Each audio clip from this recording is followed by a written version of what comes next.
अॼु 10 अप्रैल 2020 आहे बट अॼु खां चङा साल अॻु 10 अप्रैल 1967 ते सिंधी लैंग्वेज असां इंडियन कॉन्स्टिट्यूशन में ऐड की वई 8th शेड्यूल में।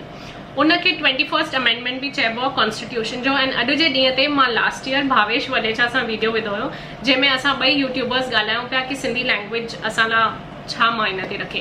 हिन साल मूंखे तव्हां लाइ इहो वीडियो ठाहिणो आहे जंहिंमें मां तव्हांखे पंहिंजो फेवरेट 10 वेबसाइट्स थी ॿुधायां, 12 वेबसाइट्स थी ॿुधायां, सिंधी वेबसाइट्स जेके सिंधी रिलेटेड शयूं आहिनि, जिन वेबसाइट्स ते सिंधी खाधो, सिंधी म्यूज़िक, बट ऑल्सो इन्हनि वेबसाइट्स ते जेकी स्क्रिप्ट आहे उहे बि अलॻि अलॻि आहिनि। के वेबसाइट्स अरबी स्क्रिप्ट में, के इंग्लिश में, के हिंदी में। त अचो वीडियो चालू कयूं।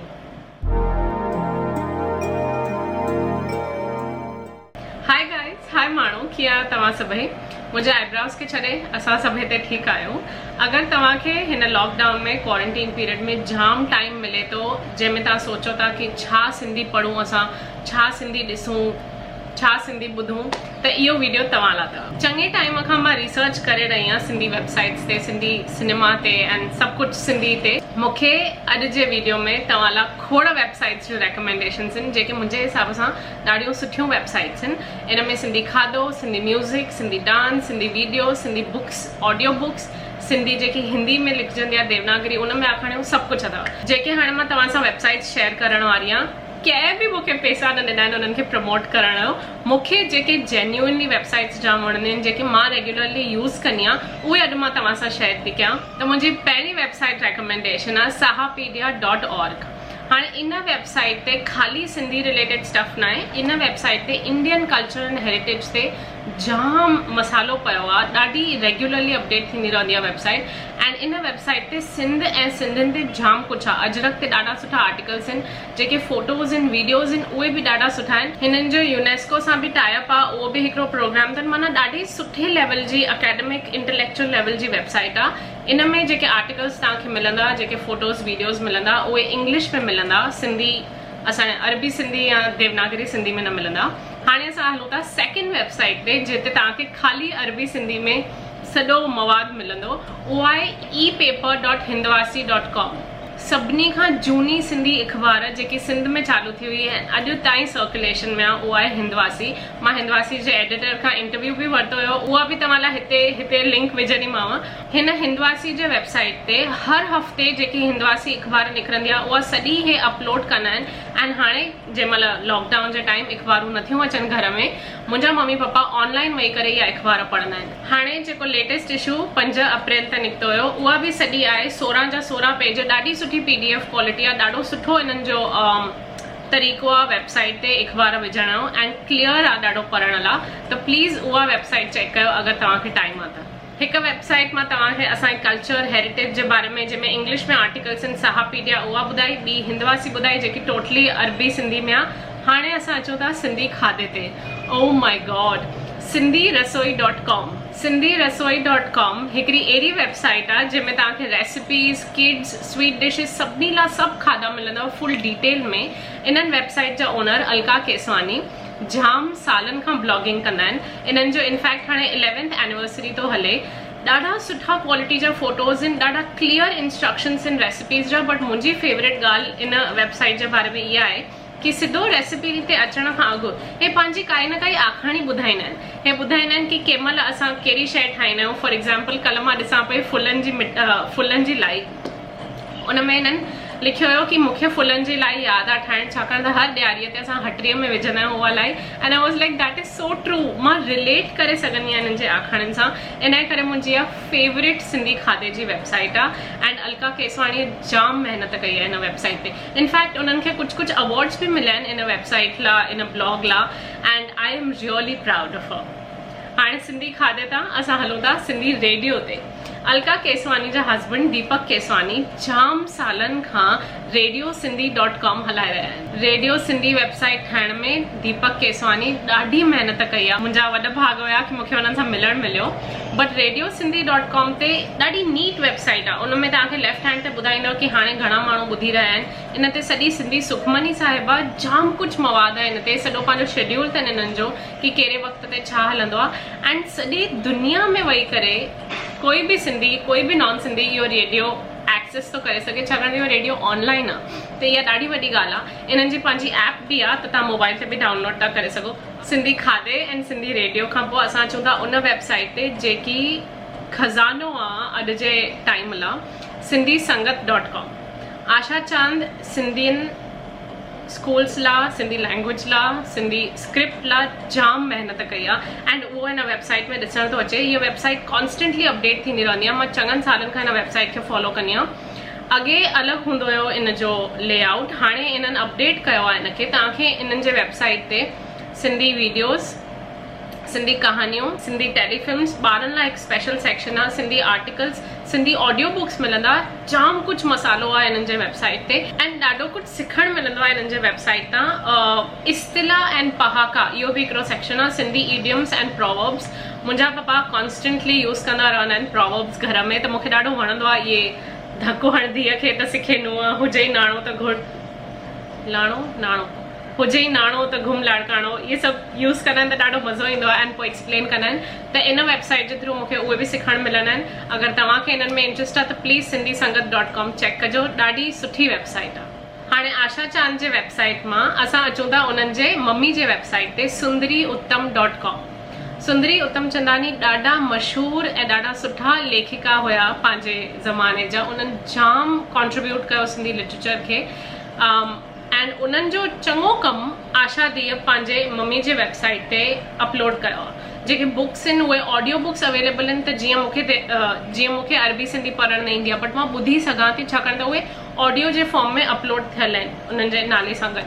एंड जाम बुक ट्रांसलेशन में बि अवेलेबल आहिनि, त उहो बि सेक्शन आहे। हिननि किथे किथे वञी करे पंहिंजो कमु प्रेज़ेंट कयो हुयो, उहे फोटोज़ आहिनि। इन्हनि जो डॉक्टर मोती प्रकाश सां इंटरव्यू बि आहे हिननि जे वेबसाइट ते। बिलीव मी, वेबसाइट मेंटेन करणु ॾाढी महिनत आहे एंड उहो ॾिसण थो अचे हिन वेबसाइट ते कि केॾो कमु अपलोड थियल आहे, केॾो कुझु इन्हनि मसालो विझी रखियो आहे वेबसाइट ते, जीअं असां माण्हू इनखे एक्सेस करे सघूं, इन्हनि जे बारे में पढ़ूं, इन्हनि जे बारे में वधीक ॼाणूं। त प्लीज़ इहा वेबसाइट चेक कजो। मुंहिंजी नेक्स्ट वेबसाइट रेकमेंडेशन आहे ramppanjwani.com। दादा राम पंजवानी सुंदरी उत्तमचंदानी जे वक़्त जा ई कंटेम्पररी कोलीग हुया। दादा राम पंजवानी सिंध मां अची करे ते हिंद में, सॼी दुनिया में हाणे जेको झूलेलाल जो स्टेटस आहे, झूलेलाल खे भॻवान जो दर्जो ॾिनो, उन बारे में वधीक फैलायूं पंहिंजे books J through, music J through. And दादा राम पंजवानी वाकई में मल्टी टास्किंग पर्सनैलिटी हुया। गाना ॻाईंदा हुया, गाना लिखंदा हुया, मूवीज़ ठाहियूं अथऊं सिंधी मूवीज़। उन्हनि एॾा कुझु बुक्स लिखिया आहिनि, एॾा सेमिनार्स ॾींदा हुया। उन्हनि खे साहित्य अकेडमी अवॉर्ड बि मिलियो हुयो एंड उन्हनि खे इंडियन गवर्नमेंट जे पारां पद्मश्री बि मिलियो हुयो। ॾाढा वॾा हस्ती आहे दादा राम पंजवानी एंड उन्हनि जी वेबसाइट बि एॾी एक्टिव आहे, एॾी डिटेल में इंफॉर्मेशन विधल आहे। हिकिड़ो सेक्शन आहे लेटर्स, जिते दादा जे हैंडराइटिंग में उन्हनि जा लेटर्स अपलोड थियल आहिनि। दादा राम पंजवानी जो बुक अनोखा आज़मूदा भी इन्हनि जे वेबसाइट ते फ्री में अपलोड थियल आहे, त असां ऑनलाइन वेही करे पढ़ी था सघूं। वीडियोस सेक्शन में उन्हनि जा वीडियोस विधल आहिनि, त इहे न हिकदमि इहे हेरिटेज वेबसाइट्स लॻंदियूं आहिनि मूंखे, कि असांजो जेको हेरिटेज आहे उन्हनि खे ॾेखारनि थियूं, उन्हनि खे संभालनि थियूं एंड अॼु जे ज़माने सां उहो अपडेटेड आहिनि, यू नो, ऑनलाइन आहिनि, त असां किथे बि वेठा हुजूं इन्हनि वेबसाइट्स खे एक्सेस करे था सघूं। दादा राम पंजवानी जी ॾोहिटी जेके काजल चंदीरामानी आहिनि, मुंहिंजा वॾा भाग आहे कि मूंखे उन्हनि जो इंटरव्यू वठणु मिलियो। उहो बि मां हिते लिंक कंदीमांव तव्हां लाइ, प्लीज़ ॾिसजो। हाणे हिननि हेरिटेज वेबसाइट्स खां, जेके मूंखे लॻंदियूं आहिनि कि हेरिटेज वेबसाइट्स आहिनि, असां अचूं था जेके ऑफिशियल बॉडीज़ ठाहियूं वियूं आहिनि, गवर्नमेंट बॉडीज़, स्टेट बॉडीज़, उन्हनि जे वेबसाइट्स ते। मुंहिंजी फर्स्ट वेबसाइट आहे NCPSL जी website, ncpsl.gov.in। NCPSL national council for promotion of Sindhi language आहे। NCPSL गवर्नमेंट ऑफ इंडिया जो पार्ट आहे, जेको इंडिया जे पारां सेटअप कयो वियो आहे सिंधी लैंग्वेज खे प्रमोट करण लाइ। NCPSL जा जेके डायरेक्टर आहिनि डॉक्टर प्रताप पिंजानी, उन्हनि सां मां हाणे वेझराईअ में हिकु कॉन्फ्रेंस ते मिली हुयमि ऐं उन्हनि जो वीडियो बि ठाहियो हुयो। NCPSL जाम कमु करे रही आहे सिंधी लैंग्वेज खे प्रमोट करण लाइ, बट ऑल्सो सिंधी यूथ खे अॻियां वधाइण लाइ, जीअं सिंधी वर्कशॉप्स करे रहिया आहिनि। उन्हनि जे वेबसाइट ते सभु कुझु up to date material available आहे, कि कहिड़नि सिंधी बुक्स खे हाणे रिसेंटली अवॉर्ड्स मिलिया, कहिड़ियूं ग्रांट्स अवेलेबल आहिनि, छा छा कमु असां करे था सघूं as the community Sindhi language खे अॻियां वधाइण लाइ, and they are willing to support. उन्हनि जी वेबसाइट ते जाम कुझु मटीरियल पियो आहे, डिजिटल लाइब्रेरी, ई लर्निंग्स, हिते मुंहिंजो लैपटॉप आहे त मां तव्हांखे ॾिसी थी ॿुधायां, स्क्रिप्ट्स, वर्ड पावर। उन्हनि सिंधी रीडर्स अपलोड कया आहिनि देवनागरी में, अरेबिक में, पंहिंजे डिजिटल लाइब्रेरी में, बट ऑल्सो कॉन्स्टेंटली अपडेट थींदी रहंदी आहे वेबसाइट। त हाणे रिसेंटली बि हुननि जाम मटीरियल अपलोड कयो। प्लीज़ इहा वेबसाइट चेक कजो अगरि तव्हांखे ॾिसणो आहे कि गवर्नमेंट ऑफ इंडिया छा कमु करे रही आहे सिंधियत खे अॻियां वधाइण लाइ।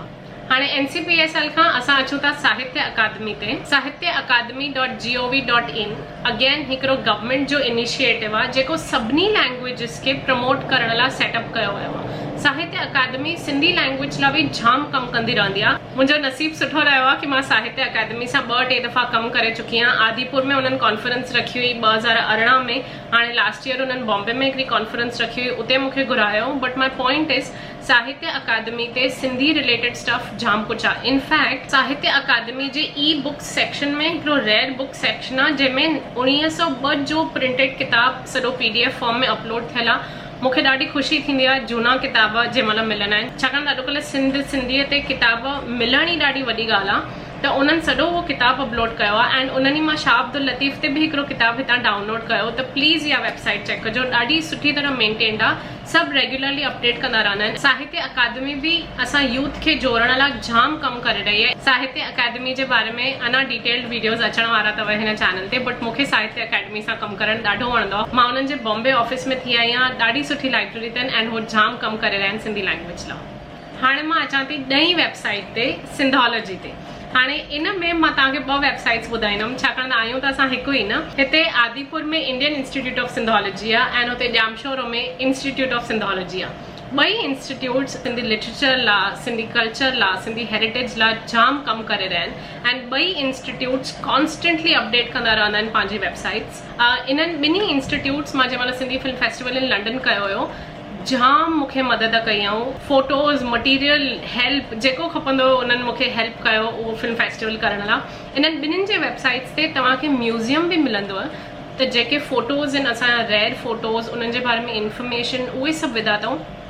इहे ॿई वेबसाइट्स ओतिरियूं अपडेटेड न आहिनि जेतिरियूं ॿियूं वेबसाइट्स आहिनि, बट उहो असांखे ॾेखारे थो कि इन्हनि वेबसाइट्स खे माण्हुनि जी ज़रूरत आहे।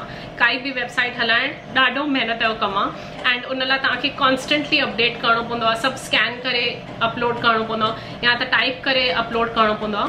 बट इन्हनि ॿिन्ही वेबसाइट्स ते जेके 2013, 14, 15 में इन्हनि सेमिनार्स कया हुआ, इंडियन इंस्टीट्यूट ऑफ सिंधोलॉजी हिकिड़ी रचना मैगज़ीन कढंदी आहे, उहा मैगज़ीन जा थोरा पर्चा, थोड़ा एडिशन्स उन्हनि विधा आहिनि। त ॿिन्ही वेबसाइट्स ते जाम कमु चालू आहे एंड उन्हनि ते कॉन्टैक्ट इन्फॉर्मेशन बि आहे, बट स्पेशली म्यूज़ियम।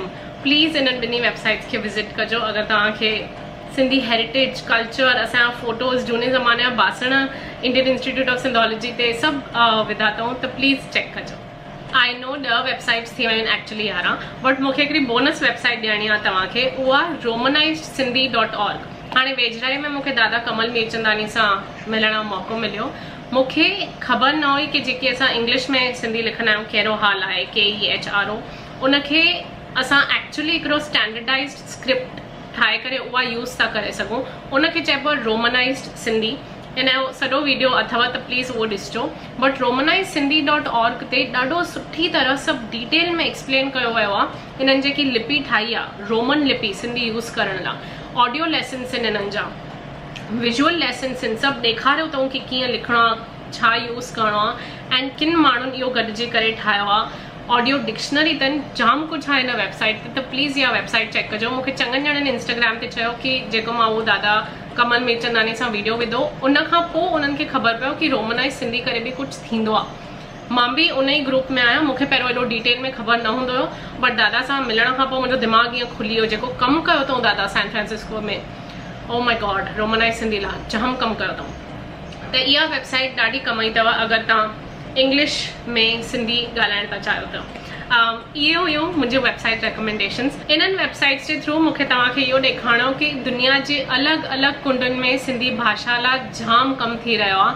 असांजो कमु आहे कि असां बि पंहिंजे कम्यूनिटी खे हेल्प कयूं, पंहिंजे कल्चर खे हेल्प कयूं, पंहिंजे लैंग्वेज खे हेल्प कयूं।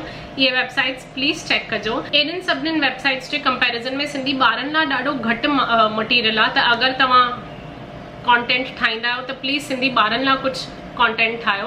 तव्हांखे सिंधी ॾींहं जूं, सिंधी लैंग्वेज डे जो खोड़ खोड़ वाधायूं। चल असांजी भाषा सदा हयात रहे। प्लीज़ सिंधी ॻाल्हायो, सिंधी पढ़ण जी कोशिशि कयो ऐं सिंधियत खे अॻियां वधायो। आई होप तव्हांखे मुंहिंजो इहे वेबसाइट रिकमेंडेशन्स वणियूं। अगरि तव्हांखे ॿियूं कुझु वेबसाइट्स आहिनि जेके मूंखे ॿुधाइण था चाहियो त प्लीज़ हेठि कॉमेंट्स में ॿुधायो।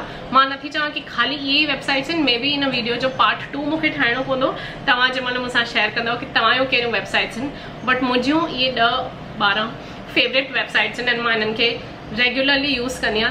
आई होप तव्हां जिते बि आहियो ठीकु आहियो। प्लीज़ घर में वियो, पंहिंजो ख़्यालु रखो। हिन वीडियो खे प्लीज़ लाइक कजो, अगरि वणेव त शेयर कजो माण्हुनि सां इहो वीडियो, एंड सब्सक्राइब कजो मुंहिंजे चैनल ते सिंधी फिल्म फेस्टिवल। घंटी वॼाइजो प्लीज़। अवल ख़ैर, मिलूं था असां ॿिए वीडियो में। बाय।